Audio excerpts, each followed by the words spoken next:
tak ada hujan. Nggak ada hujan. Intinya pengairan, irigasi. Adapun bendanya memang tak aktif. Ya, seperti dilihat lah bagaimana. Karena dalam pembuatan sesuatu kalau tidak melibatkan semua pihak ya Pasti repot. Ya petani maunya begini. Sebenarnya kan koordinasi dari awal bagaimana. Banyak kok contoh-contoh daerah lain seperti apa gitu kan.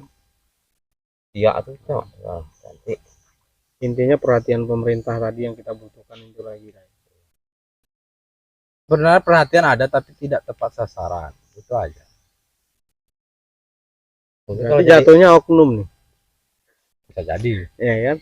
Jadi, Jatuhnya tapi nggak oknum. mau menduga-duga. Nah, tapi kenyataannya memang seperti ini, terbengkalai yang ada. Ya kalau petani maunya kalau bisa air standby, air standby bisa 3 kali setahun loh mungkin ya. soalnya 3 kali Bisa. gimana. Ekonomi pun mungkin maju kan itu. Kalau ini yang ada tengok kebun sawit, aku tak lama lagi kalau ini nggak aktif kebun sawit karena Nah, itu aja. Alih lahan lagi. Nah. Silahkan. Nah, Aku kurangi itu 1 hektar, aku ambil lah yang 1/4 hektar untuk sawah kan, yang lainnya Ujung-ujung kebun kan sawit. Itu pasti. ujung-ujungnya kiri kanan udah sawit. hmm. Apalagi yang namanya Iya. bertahan. Banyak contoh kayak gitu tuh. Ini udah tanam sawit. Di tengah belum sawit. Ujung-ujung hama kemana? Ya ke tanaman padi. Ke tanaman padi. Ya kayak kami pun istilahnya gini, kalau nggak time semak, lah kami buang. Tiba yang petani beladang turun padi, kami pun siap lah, lunas siap miring bersama-sama hancur. Kita tetap mengutip hasil orang namanya di sawit. Itu aja lah. Ini Bapak Inmar nih termasuk luas lah lahannya kalau untuk tanaman padi. hektar. Musim semalam dapat berapa ton, Pak? Kena faktor air juga lah intinya kan. Intinya air ya. Nah, Kalau intinya udah air. kalau untuk Kalau perawatan mah kita usahakan itu 7 juta yang per hektar lah. Nah, Untuk modal tuh kan dari awal sampai akhir kita standby kan. Cuma itulah kurang memuaskan. intinya air ya. Dengan harga gabah yang segitu. Harga gabah cuma 44.000. Agak lumayan lah kemarin. Ya karena ada saing untuk kedua di luar masuk. Nah, Mungkin Kalau enggak kayak kejadian di dalam sana cuma 39. ada 39. padi bagus. Padi sama air juga. Ya juga cantik lah hasilnya. Cantik Kan. lah.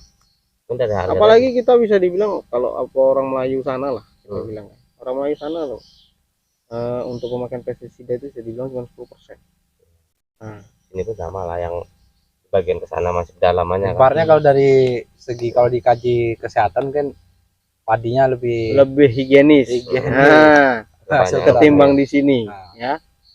karena di sini kan kita ngejar produksi juga. Ya. Masih budget. Tonase. Sekarang ini tonase itu udah jadi perbandingan tuh. Dapat berapa dalam per hektar? Dapat berapa? Ya, Ini. kalau 7 ton itu udah masih remis lah. Remes ya. Mes. Kalau Per kita hektar 7 ton kadang itu kita remes ya. kadang sewa kan. Nanam segala ngupakan lah. Udah pernah nyoba pakai bibit label? Label biru. Enggak label biru, maksudnya label yang dijual sama perusahaan lah. Cuma kami bantuan dari pemerintah lah itu. Kalau ada. bantuan dari pemerintah ini kan dari penangkaran. Iya. Nah, maksudnya label Beli sendiri gitu. belum Belum. pernah. Nggak mau coba. Enggak lah, kita istilahnya kalaupun apa ya kalau mau kayak Karena gitu. kemarin, ini cerita kemarin ya. Ada yang nyoba di tempat kami sana. Bibit label dipakai dia. Kalau F berapa? kalau F-nya F1, ya jelas F1. Karena label. 2 kilo ditanam dia. 2 kilo nih, 2 kilo gabah. Ditanam dia dapatnya sekitar 7 sak dengan bobot per saknya itu rata-rata 65 kilo. Berarti berapa itu? 7 kali 6, 42. Karena sistem tanamnya bagaimana? Sama. Sistem tanamnya sama. Makanya saya bilang sebenarnya kalau namanya bibit label ini, misal kita nanam 1 hektar. Kalau kita memang benar-benar mau pakai bibit label, itu yang kita butuhkan sekitar 18 sampai 25 kilo per hektarnya. Cuman kalau kita pakai sistem tanam kayak padi lokal ini, yang ada ya Ego kambing.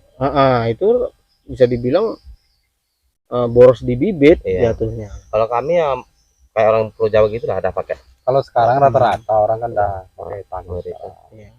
Jarang pakai pupuk kambing. Satu lagi ya kalau dari segi bibit ya lebih hemat tabur. Mm-mm. Tapi yang kadang-kadang petani menghitung gini, biaya biaya biaya pencabutan bibit lagi kan itu nggak bisa sembarang Nyabut. Nah, asal gini, nyabut. makanya label tadi dia punya kelebihan dibanding bibit-bibit penangkaran ataupun bibit lokal. Nah, bibit label ini misalnya kita samakan nih, sama-sama 1 hektar ini. Dari segi hasil saja, ini cerita bagus nih. Iya, iya. Cerita bagus mungkin yang padi lokal ini 9 ton per hektar. Ya kan? Rata-rata 9 sampai 10 ton. Sementara kalau yang label dengan perawatan yang sama itu bisa keluar sekitar 12 sampai 13 ton Per hektarnya. per hektarnya. Ini cerita saling bagus lah ini. Iya. Nggak ada cerita jeleknya lah. Dari segi pengairan bagus, dari segi perawatan itu bagus. Jadi gini loh, kalau menurut kami lah ya. Kalau memang ini tahun besok kau coba beli bibit label itu 2-3 kilo aja. Kalau sanksi mau beli yang banyak kan. Cobaan dulu. Karena gini, contohnya nih di Blok A nih, ada yang namanya Mas Puji.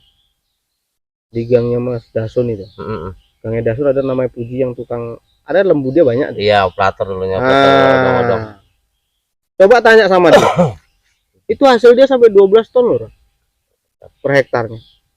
Yang ditanam dia padi Jarwo enggak modelnya? enggak. Ya kalau Jarwo itu kan udah jelas segi dari cara penanaman. Iya. Maksudnya yang dipakai dia ini yang label. Yang label cuma sistem penanaman Tetap Jarwo. tetap Jarwo. Sekarang kalau kita sebenarnya ya baik lagi ada kalau aku perhatikan ya ada kelemahan ada kekurangannya. Kalau bibit label oke, dari segi hasil bagus, tapi dengan perlakuan kita kan harus lebih intensif lagi. Jadi gini yang gue bilang tadi. Dengan kondisi lahan yang sama, dengan lebar lahan yang sama, Perawatannya sama. dengan sistem perawatan yang sama, itu hasilmu beda gitu. Bukan kita ini label nih perawatannya harus intensif, sementara yang lokal nih kita pakai yang enggak. Label tuh nggak seperti itu. Masuk akal juga ya kan? Masuk akal. Ya, ada banyak orang beli 5 kilo sampai 3. Jadi apa? nah ini yang perlu sampean paham ya. Yang namanya bibit label sekarang yang dia F1 paling murah sekarang itu dalam 1 kilo itu 85 sampai 90.000. Jangan salah sampean. Kalau sampean beli 5 kilo harganya 300.000, itu udah F4. Nah, bukan oplosan sih. Udah yang lain. Udah dia ini loh, turunannya udah lagi. turunannya gitu. Enggak yang asli itu. Enggak induknya dia. Makanya awak trauma. Ada tuku-tuku paketnya Nah, beli 3.000. Pas giliran awak nanam kan kayak kawan yang pertama nanam kan. Nah, makanya enggak lah. Bagus jadi yang bedanya ini nih ya, ini contoh nih. Kita bisa tengok di kalau malai, dari segi malainya lah dulu. Kalau label dia bisa paling sedikit-sedikitnya dengan perawatan sekarang ini di angka 27 sampai 30 helai malai. Sementara kalau padi lokal paling kenceng dia 18. Ya enggak? Nah, dari situ aja sebenarnya standar dia itu 35 sampai 45.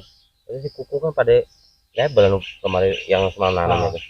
Label apa? Kok. Hah? Padi dari Pulau Jawa Barat. Apa namanya? Si kuku lah. Ya. Kuku kayak batu padinya. Keras. Dengan perawatan sama lah, lahan sama kan. Keras. Berat tonasinya. Tonasinya kena.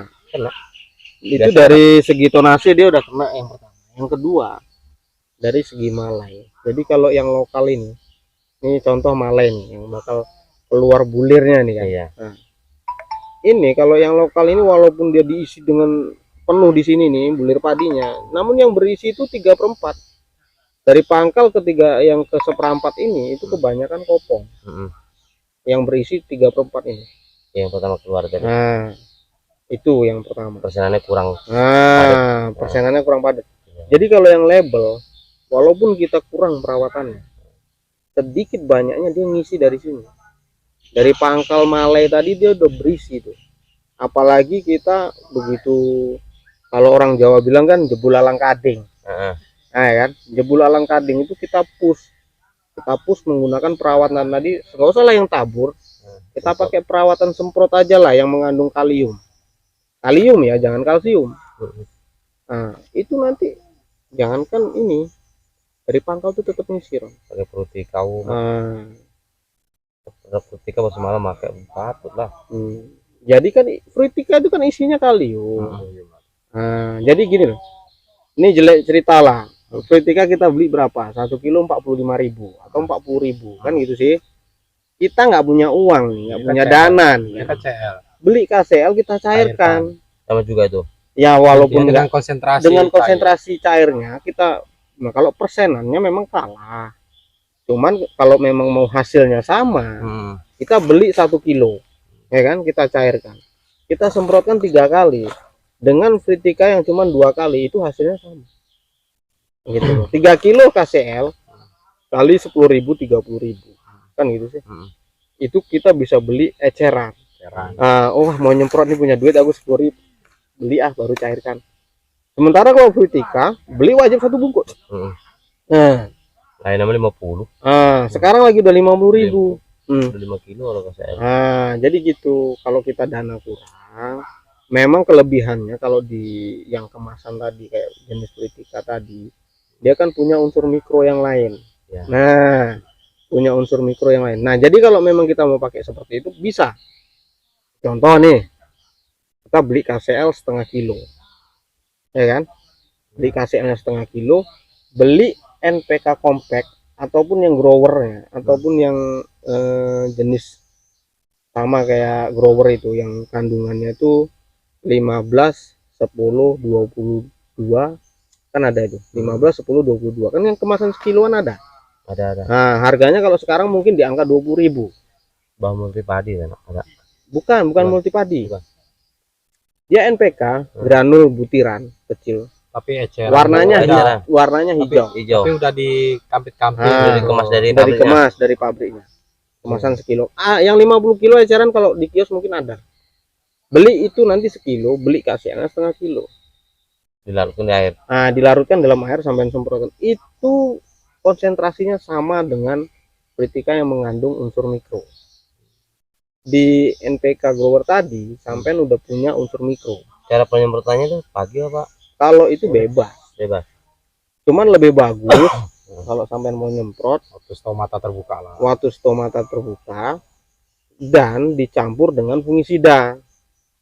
Contoh skor ataupun tandem, ya kan? Ini cerita merek lah ini jatuhnya.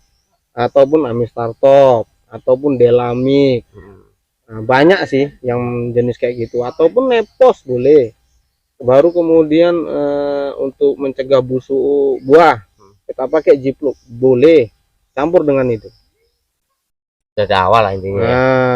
Kadang-kadang kita udah kena baru cari Nepos dulu, geng. Ya sebenarnya kan bertani ini kayak Malika lah. Dirawat sepenuh hati. Anggap seperti anak sendiri. Gitu. Memang kita bikin kena utang udah banyak kan. Kita rawat kalau bayar bapak kita kan. Iya. Memang memuaskan, dapatlah 8 ton pas musimnya pun memang ada air cukup. Hujan cukup kan. Dapatlah 8 ton 200. Lagi itu memang sekali-sekalinya. Ya. Jadi gini loh. Kita nggak pakai perawatan. Kalau kita nanam padi nih, kita cerita nggak pakai perawatan yang maksimal lah. Iya. Kita habis dana berapa? 5 juta kan. Kita nanti dapat hasil tuh 6 ton. Dengan dana 5 juta ini kita dapat 6 ton. Coba kita tambah 1 juta. Kita dapat nanti 7 sampai 8 ton. Nah, dari 1 juta tadi kita punya keuntungan 2 sampai 3 ton. 2 ton aja lah kita bilang. 2 ton kali 4.000, udah 8 juta. 1 juta yang kita korbankan. Sebenarnya kalau kita udah punya tanaman. Nah, sebenarnya di situ. Makanya kalau bisa ketika nanam, kita punya simpanan dana nih sekitar 1 juta untuk perawatan, untuk menambah kualitas produk yang kita tanam tadi. Jangan ketika padi mendingnya gini, kalau padi mendingnya kita kerja dulu, baru kita beli saprodi, baru kita aplikasikan bisa. Coba sampai nanam cabai, begitu dia minta sampai wajib cari. Iya. Nggak bisa nunggu besok, itu nggak bisa. Rumit nih cabai mah. Nah, Awan nanam nggak banyak pun 10 pokok untuk nyair hari-hari lah. Ampun. Ya itu tadi nggak dibuat kayak Malika. nah. Emang kayak Malika kan. Kayak Malika dirawat sepenuh hati kan. Oh, Malika. Kalau kayak kita nih kan sebenarnya kan gini. Kalau saya lihat untuk tanaman jenis varietasnya atau apanya. Kalau untuk saat ini dengan kondisi kan sekarang ini kan berapa banyak petani yang harus mengeluarkan biaya ekstra padi rebah ya kan. Oke lah, pada awalnya mungkin dengan kondisi tidak kondisi alam yang pun tidak memungkinkan, mungkin dengan tambahan tadi unsur K untuk memperkuat akar dan batang Enggak. ya kan. Jadi gini Ron ya, ini tak potong. Hmm. Kalau pengertianmu unsur K tadi untuk akar dan batang itu salah. Itu awalnya. Iya, itu salah besar. Ini yang perlu sampean ketahui. Jadi kalau sampean biar supaya nggak terjadi yang namanya tumbang, batang rebah, itu yang harus diperbanyak di situ unsur P-nya. Nah, P itu fosfat. TSP boleh ya. Misalnya kalau TSP ini kan dia tergantung nih. Kalau TSP itu ada 3 jenis. Ada yang diamonium, ada yang triple sol fosfat, ada yang amonium fosfat. Nah, yang bagus yang mana? Minimal 2 lah. Kalau nggak ada yang amonium ya kita pakai yang diamonium. Nah, contohnya apa? SS ada. Nah, yang lebih gampang lagi kalau yang cair ada. Merek dari PT Biotis ada. Apa itu? Namanya apa? Pupuk cair yang mengandung fosfat. Propos. Uduk propus. Itu meneh warna biru. Yang kayak kopi susu itu warnanya? Enggak, bening. Yang warnanya biru. Hah? Belko. Nah, itu mengandung fosfatnya tinggi. Main semprot. Boleh. Itu dia untuk menguatkan batang padi. Sama akar berarti ya? Jadi masuknya kalium itu ketika bunding padi.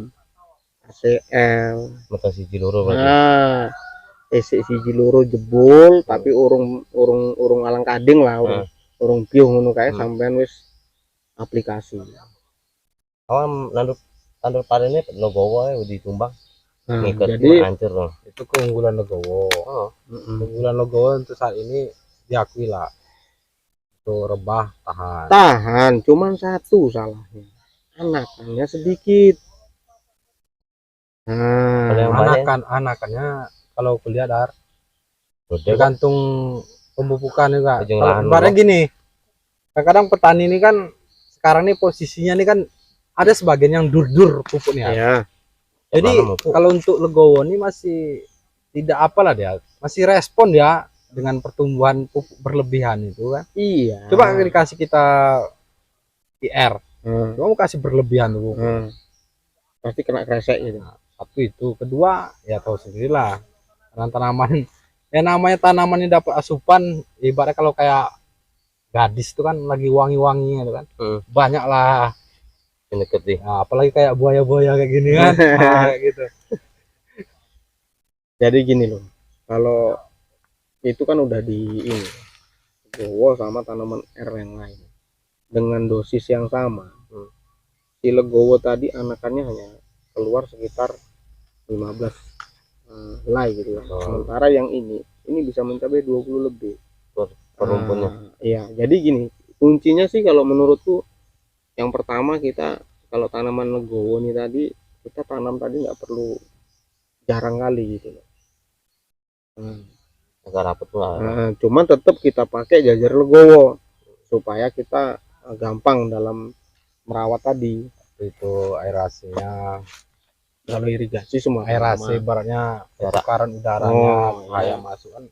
Tujuan Jarwo kan itu mudah perawatan, siklus udara tadi seimbang gitu.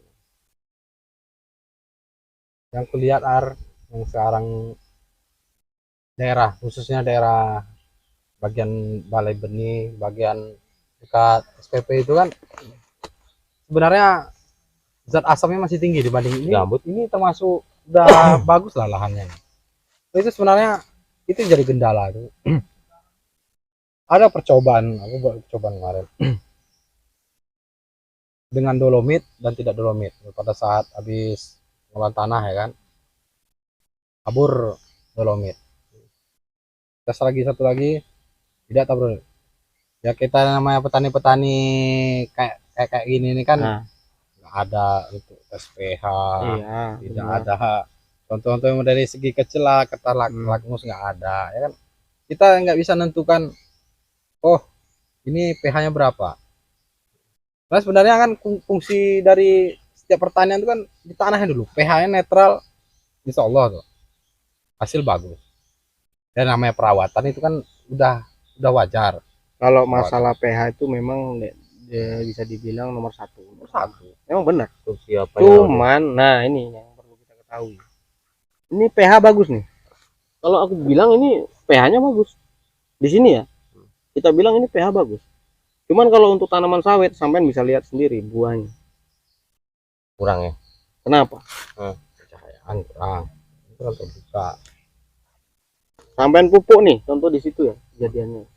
Sampean pupuk nih, dosis 2,5 kg per pokoknya. Hasilnya tetap seperti itu. Kenapa? Karena tanah yang seperti ini itu pori-porinya besar. Sampean masukkan pupuk, bam, tanaman sampean kelapa sawit yang nggak punya akar tunggang, gitu loh.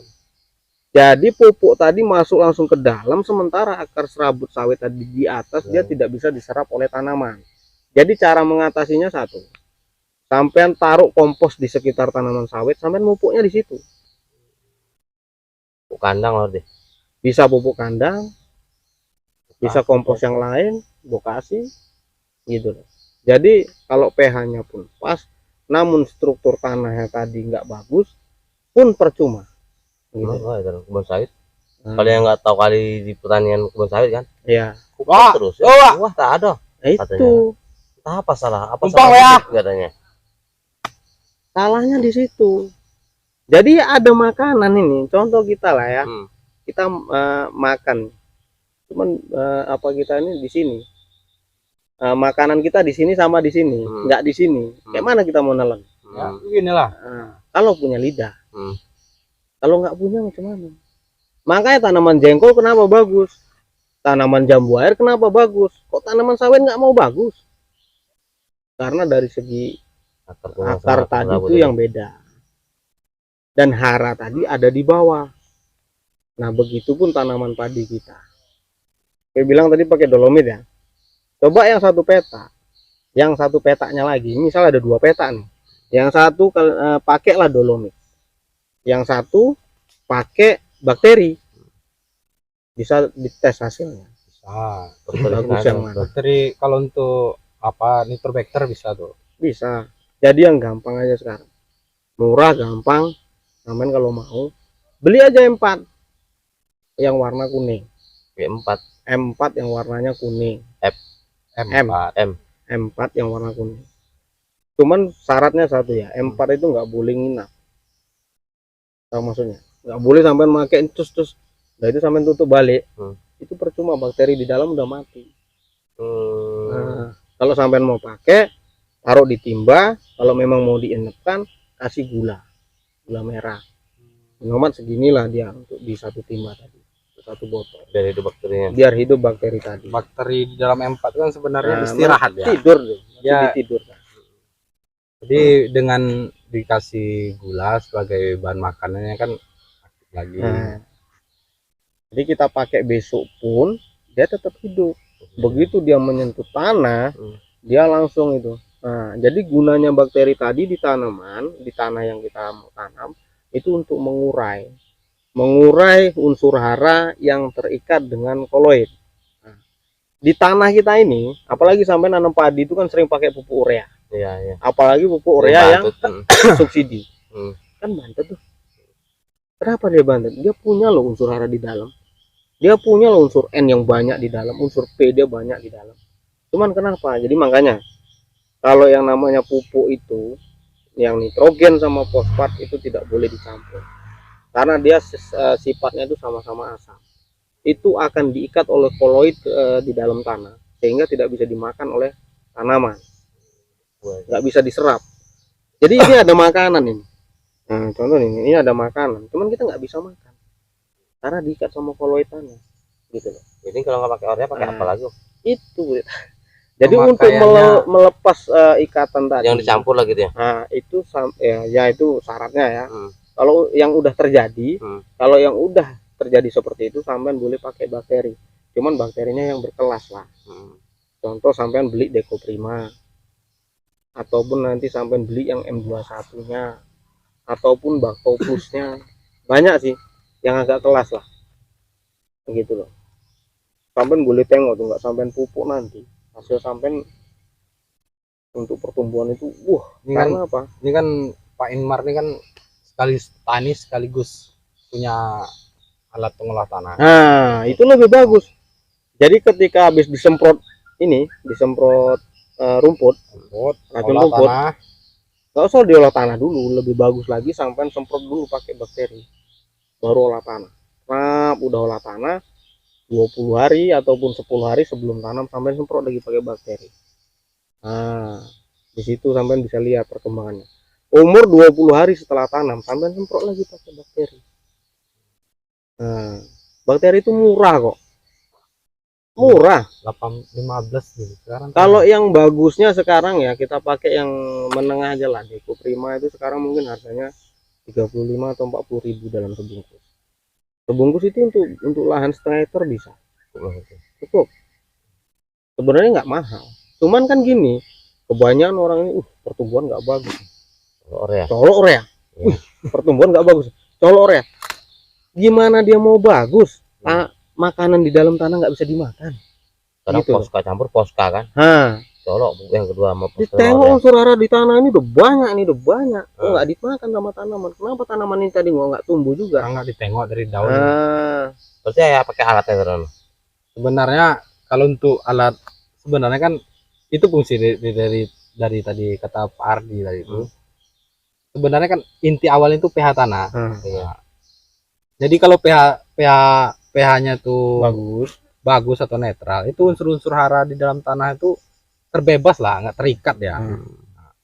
Kalau dengan keasaman yang tinggi itu, nah itu ngikat tuh nanti tuh, diikat kayak orang. Orangnya blok-blokan om. Mana yang subur, mana yang intet.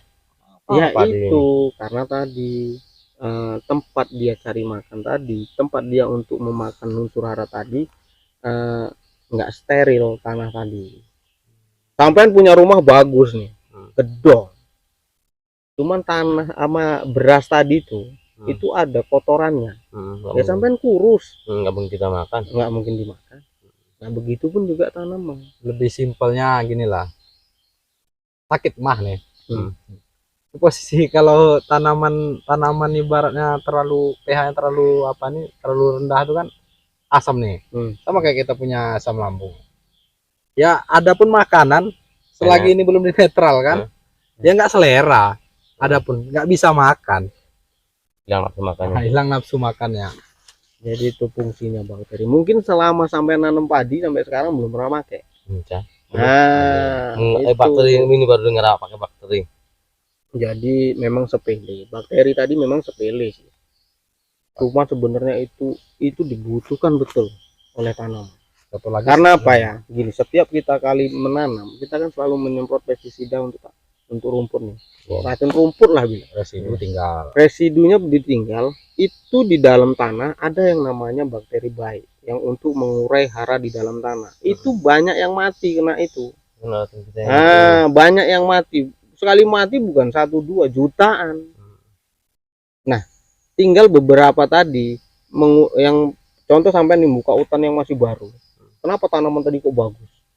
Itu bakteri di dalam tanah itu terurai semua haranya, diolah sama bakteri. Makin sering sampean tanam, makin sering sampean semprot, itu kan banyak yang mati. Nah, terakhir apa? Istilahnya itu makanan tadi nggak ada yang ngolah, terakhir nggak bisa dimakan sama tanaman. Yang kita butuhkan apa? Yaitu kalau dari segi nyemprotnya kita. Awal tanam rumput dari semprot. Ini perawatan. Nanti mau tanam lagi nih, keong lagi. Banyak. Contohnya sekarang nih, keong aja. Tengok belut. Ini harus coba dikaji lagi. Dengan racun keong nih ibaratnya hubungan sama belutnya gimana? Masalah sekarang tuh kan belut susah kali di sawah tuh. Nggak ada. Mungkin ada pengaruhnya juga yang ini. Pengaruh. Jadi gitu. Jadi mulai besok ini mumpung pemain belum terjun tanah, sampai cobalah pakai bakteri tadi. Karena selama sampai buka lahan itu sampai sekarang mungkin belum pernah main pakai. Belum, masih bawaan dari yang kakek Jadi awal kalau dulu lah. bisa nanti setelah nyemprot rumput, 3 hari setelah nyemprot rumput, sampean semprot pakai bakteri. Habis itu kalau mau dicetor, cetor. Setelah selesai dicetor, sampean mau nanam 10 hari sebelum tanam, sampean semprot lagi. Setelah tanam 20 hari, 18 hari yang bagus. 18 hari setelah tanam sampean semprot lagi pakai bakteri. Yang Kena badan enggak masalah, enggak masalah. Itu enggak ada pengaruh di Nggak kitanya. pernah ada yang nyemprot. minum kok malah. Itu enggak masalah. Nah, dia enggak mengandung racun enggak. Heeh. Kemudian ketika tanaman bunting, nyebulalang kading, sampean semprot sekali lagi. Udah, habis itu biar. Nah, jadi fungsinya nanti itu banyak ketika dia mau mencapai pertumbuhan. Makanya 10 hari sebelum tanam kan, supaya tanaman tadi itu kalau orang Jawa bilang main cepet ngelilire, kan gitu sih. Lihat ya. Nah, itu satu. Yang kedua, kenapa dia di 20 hari menjaga kestabilan tanaman ketika dia dalam masa pertumbuhan. Baru kemudian kenapa di saat bunting padi itu untuk menjaga dari penyakit yang bakalan menimbul di tanaman padi. Kan banyak tuh yang namanya kena apa namanya? Patah leher. Nah, Itu kena jamur. ya itu fungsinya itu tadi. Karena orang hamil itu rentan. Sama kayak tanaman padi itu kalau hamil tuh rentan. Imunisasi lah. Imunisasi. Nah, di situ. Jadi itu tadi, makanya kalau bisa sampai ikuti aturan tadi, mudah-mudahan. Sebenarnya kalau di daerah kita nih, apa? sebenarnya daerah kita ini memang harus mencoba. Karena kalau kita berbicara nih mak kata nih ya, tanpa apa orang masih jadi gini Kang, yo iki nek saran. Kalau ada yang ngasih saran bagus, coba. Sampean coba. Kalau nggak mampu di musim sekarang, musim besok sampean coba. Gitu loh. Jangan sampean nanti ada yang ngasih saran begini. Alah, opo iyo. Gitu loh. Kalau ini sampean kalau nggak masuk di logika sampean boleh tanya sama saya. Apa nggak masuk logikanya ketika saya menyarankan pemakaian bakteri? Yang diterjemahkan, dijelaskan mau kan memang maksudnya akal juga. Itu mau lah awak merawat yang kayak anak bayi kita sendiri kan. Memuaskan lah. Emang nggak pakai jamur, pakai bakteri Iya. Cuma cara lah pengolahannya memang awak fokus untuk pengolahan dan perawatan sampean pakai dengan cara malika. Kan merawat seperti anak sendiri, sampean puas. Apalagi sampean ngerawat dari awal. Gitu loh. Dari siap nanam 15 hari udah semprot. Sampean nanti boleh bandingkan itu dengan tanaman yang biasa, sampean perawatan yang biasanya dengan perawatan yang sekarang sampean tambahkan bakteri. Boleh sampean tes. Tonase ini naik enggak? Nah, satu masalah tonase. Yang kedua masalah pertumbuhan tanaman itu seperti apa. Hijau daunnya nanti seperti apa. Itu bisa sampean lihat. Kadang-kadang kan ada bercak daun kan, bintik-bintik kuning nanti garing. Makanya di kios pertanian ada yang namanya Deco Prima, ada yang namanya Baktoso, ada yang namanya Petrobio. Kok sampai besawang di kios pertanian? Nggak ada yang beli. Nggak ada yang beli dan nggak ada yang berani mencoba. Takut. Karena mereka yang berpikiran itu nanti mengandung ini, mengandung itu. Bakteri, bakteri ini bahaya. Bakteri kan penyakit, mereka tahu. Yang awak tahu. Jadi sekarang saya tanya. Kedua, edukasi. Iya. Ibaratnya petani ini kurang mendapatkan apa ibaratnya pengalaman atau ilmu. Oh ini bagus loh gini. Tapi memang, nah kadang-kadang jadi coba juga petani kan maunya bukti cepat. Jarang mana itu belum elak, akan datang baru. Jadi gini, kalau sampai nanti mau tahu itu nanti hasilnya, kok kita masukkan kok nggak ada hasilnya. Ya bakal nggak ada hasilnya, nggak akan nampak itu hasilnya. Kadang sekali maunya nampak. Ini sekali maunya nampak, nggak bisa gitu. Jadi itu yang apalah yang instan model yang kalau bakteri itu jatuhnya sampean make pupuk organik sama kayak gitu. Berarti kayak si Unung yang pakai apa dia? Semprot racun bisa diminum. Racun hama bisa diminum tuh pahit. Masa pahit karena racun hama ada kan? double dosis kan Nah, apa tuh dia kan ada kemarin masukan apa kerja sama sama ibaratnya dari perusahaan organik. Oh, kayak eco racing gitu ya. Dia kurang tahu lah ibaratnya Oh. PT apa kemarin tuh. Yang jelas, ini parah tapi ujung-ujungnya kena juga dari segi ibaratnya pembelian pembelian gabah petani ini. Mhm. Sebenarnya kan kalau dikaji-kaji ya kan harga gabah petani dengan organik dengan Beda. konvensional sebenarnya harus beda. Seharusnya beda. Tapi kan Sama. pasar kita Pasar kita kan nggak ada, belum terbentuk ke belum situ. terbentuk ke situ. nggak ada Nah, luar Jadi gini loh, kalau memang mau mengadakan seperti itu kita bisa bicara dengan kelompok kita. Misalnya gapoktan kita ataupun kelompok tani kita, ya kan? Kita bicara. Bicara KB, Nah. ibaratnya Dekna, Masih iya, di- ya, di- ibarat di- petani-petani lain ini nggak mau mengikuti seperti itu. Jadi ini ya, ini ada makanya saya sarankan tadi pakai bibit label. Ada bibit label yang memberikan bibit dan juga menampung hasil tadi, tapi dengan sistem organik. Itu dengan pembelian beras yang berbeda. katanya parinya aja Mar ini mah 6.000 kalian mah tuh nggak organik cuma 4.000 setengahnya paling mahal 5.000 lah nah kita kami 6.000 lebih iya no iya rupanya kisah gitu ya ayo minta dibayar ke channel Nah, itu Jadi- kena ya. ya Allah sunung mata menurut Jadi gini, kalau kalau memang mau, kita punya channel ke sana. Kalau memang mau ya, kita ada channel. Mereka menyediakan bibitnya dan mereka menampung hasil. Sekarang ada di Rokan Hulu. Rokan Hulu sekarang udah pakai itu semua. di mananya kan Di daerah Pasir Pengarean. pasti pengarayan Di daerah Bunga Rayanya pun ada. ya berarti Enggak, Di Bunga Bunga Raya. Raya, ya. Pak. Bunga Raya pasir Pasir ada Ron. Ada Bunga Raya. Ada Bunga Raya juga. makan orang kesiak nyaman Bunga Raya siak orang mah Kalau siap belum ini sih, Belum kayaknya ada. belum ada. Di Rohul ada. ini mah padinya nggak kandung kimianya nggak ada memang nung tapi kalau sama aja sama yang pakai apa mampus lah awak organik Jadi sekarang ya, Itu kena di situ. dari kalau bibit harga. itu harganya sekarang kalau di beras kan, mereka berani tampung sekitar 14.000 per kilo. Emang bener lah sunungnya ngomong mah berasnya 14.000 Oh, padi kalian itu yang Cuman kalau kita nggak punya channel ke sana, nggak ada yang membawa ke sana dan nggak ada kelompok tani yang mau bekerja sama dengan mereka, ya mereka nggak mau. Cuman dengan syarat satu, bibitnya mereka yang menyediakan. Penyuplai bibit dan juga penampung hasil dari tanaman bibit yang ditanam sama kemarin petani. gini ya, orang tuh udah di hitam di atas putih juga. di labor beras naga naik mah wah cek kimia nak lu siapa tahu labor kaji lah mar kimia sih Ibarat- Ibaratnya iya, menurang organik ini biasanya kita konvensional nih dengan racun-racun. Sekali tanam organik, belum tentu itu organik. Iya. Sebenarnya kan kalau yang organik itu kan diuji itu kadar timbalnya ada masih nggak? Timbal. Masih ditanam masih tersimpan tuh. anu masih mau gimana pralon Modelnya Ibaratnya ya tipe lahan dah. orangnya Hmm. timbal itu zat Sisa. tiga unsur juga ya. Tembaga atau apanya tuh. Jadi di tanah itu ya orang seberapa tahun nyemprot itu kan residunya masih ada. Jadi wah langsung berganti ke organik belum nampak ya belum bisa dipastikan itu langsung organik kalau dikaji memang Memang benar. kaji ilmiah lah kaji ilmiah di labor 4 musim kan Jadi kalau yang benar. kalau yang dibilang tahu dah no kalau yang ku bilang tadi daerah Rofu, dia nggak perlu yang namanya organik. Yang penting bibit itu ditanam nanti berasnya hasil, tapi beras bibit itu dia itu dibeli seperti yang mereka lakuin gitu loh. Sekarang udah ada kerjasama di Gapoktan daerah Rokan Hulu, kalau sampai mau tanya nanti boleh. Kalau sampai mau kerjasama ke sana lumayan boleh. lah, Ada, harga. masih sampai sekarang masih jalan. harga gabahnya tinggi Nah, masih jalan. Bahkan penampungnya, distributornya yang menampung itu ada di Pekanbaru, jalan ini loh Ron.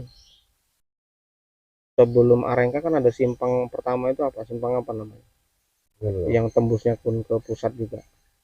Arah Batu Simpang Bingung tuh. Lewat Simpang Bingung, terus Lewat Simpang Bingung. baru jalan apa itu? Dulu. Si Rumbai juga tuh. Enggak, Simpang Bingung arah ke Palas nih, Ya, ya kan? Ada itu yang pertama Bego, kalau yang kedua kan Arengka. ya. Yang pertama jalan apa? Arengka juga. Bukan, yang pertama. Kasih Gunggung sana. Sini ya sini. Pokoknya yang kedua kan Arengka. Ya. Yang ketiga Arengka. Yang ketiga kan Panam tuh tembusnya tuh. Kan masih Arengka. Nah, masih Arengka juga. Yang pertama nih, jalan apa nih namanya? Itu dari situ nggak jauh. Apa? Distributor. Nah, Jalan Riau. Riau Ujung. Ah. Kalau yang kuliah ke sana awang kok kelihatan Jalan Riau Ujung. Nah, itu ada distributornya. Kalau memang mau kerjasama bisa tak antarkan ke sana. Aku tahu alamatnya, aku tahu Kadang kan orang. kayak perusahaan tuh kan nggak mungkin kita aja make. Ibaratnya ya kan, Iya. ibaratnya harus minimal satu kelompok tani lah. Makanya mereka maunya bekerja sama dengan kelompok tani ataupun gapoktan gitu loh. Jadi biar satu wadah ini memang hasil organik. Nah, Kata Unung pun kalau sebelahnya organik, mar sebelahnya kimia, kami pun masih ke bawah ini kayak Masih, hembus ya. apa. jadi kalau itu kan Dari jatuhnya airnya, masuk ke tanaman organik itu kan sulit sih. Di sini tuh sulit. Kalau mereka enggak, yang penting bibit tadi dibeli, hasil dari bibit tadi memang kalau dibedakan harganya. Berapa itu pasarnya? Hah? Pasarnya Kalau berapa? sekarang bibitnya di angka 120.000 per kilo. Kalau siap panen lah, siap potong dari petani ke Pokok Yang dia mau tampung berasnya. mau nampung berasnya aja. Berasnya 14.000 kilo ditampung mereka. Kalau sekarang mungkin lebih. Karena itu tahun 2017 kemarin. Harga 14.000. Kalau sekarang nggak tahu. Harga gabah berapa? Harga berasnya 14.000. Sampai sekarang aku tengok pun kawan masih ngerjain itu. Karena aku berkawan Facebook sih sama dia. Memang nggak pernah nanya, cuman aku tengok dia masih ngerjain itu gitu. Berarti kan masih berjalan tuh sampai sekarang. nggak pun lah kita bisa organik kali. Ini enggak, dia nggak perlu harus organik gitu loh. Tampangnya dari dia, dia. oh, Yang ibaratnya penting dia tanaman padi itu tampang yang dikasih mereka gitu. Karena memang dari dari dari berarti pihak pembibitan. dari bibit, dari penyedia bibit. Jadi dari bibit tadi mereka kan tahu hasil kualitas rasanya seperti apa, jenis berasnya seperti apa. Dari situnya mereka punya nilai sendiri. Nggak Tapi perlu orang itu tuh kan harus punya SOP juga, gitu kan. Ibaratnya dari segi perawatannya SOP juga. Enggak. Enggak. Pokoknya ini bibit sampai tanam terserah mau tanam polanya kayak mana, perawatannya kayak mana, yang penting nanti hasil beras kami ambil. Berarti kembali ke zaman dulu lah, sebelum kita panen 2 kali. Kami nyimpan sebanyak-banyak mungkin padi kan. Giling. Kali giling 50 goni. Kalau dapat 100 kan 52 kali giling itu, Bang. Cuma harga pun ya itulah di bawah 10 ya. Ya, kalau ini enggak. Kalau peceklik baru dia harga 10. Kalau ini enggak, tetap dia di atasnya harga padi yang Itu sebenarnya petani itu harus merdeka. Jadi mau jual kapan berasnya, padinya itu suka dia ya. Nah, kadang kita nih yang kenanya itu Maka di toko pula. kita pertama dari mulai tanamnya udah terutang lah bahasanya nih. Terikat apa? Udah terikat. Jadi nggak merdeka habis panen pun kan. Nah, seperti itu kan. Sedangkan gini lah Om, yang nggak terikat aja lah, contohnya kan, jual masih tetap selisihnya cuma 200 perak per kilo gabah dia, ataupun 100 lah, tapi nggak jauh. Tak pikir lagi, awak orang susah, nggak minyak sama Toki bisa sih, cuma 100 perak per 200 perak, iya kan? Bagus minyak sama Toki lah. Tengok sikon kalau banyak curah hujan, berani apapun. Ada stok untuk dapur pula. Nah, pokoknya kalau 10 habis kan nanti 3 juta ke rumah lah. Kalau musim hujan motong aja nggak bisa, mau nggak mau lah mesti dapur.